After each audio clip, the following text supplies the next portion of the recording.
This is what you want the bottom of the placket to look like. You will have pinned the 2 placket layers with one on top of the other. And then at the bottom, before sewing it like I have here, I'm going to show you how you do that. It should be pinned all the way down. Then you'll turn it wrong side out. And you should have 2 little ends. You know, one went down one seam, one went down the other.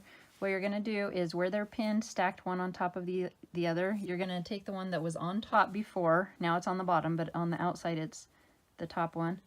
And here right at the end, you're going to fold that in half and lay this one on top of it.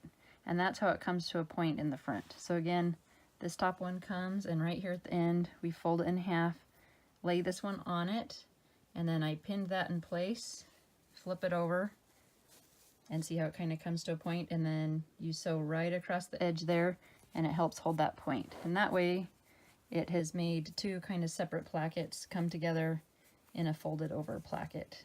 So that's what it should look like again on the front, and then on the back. You have one placket that's just down straight and the other one that's folded over.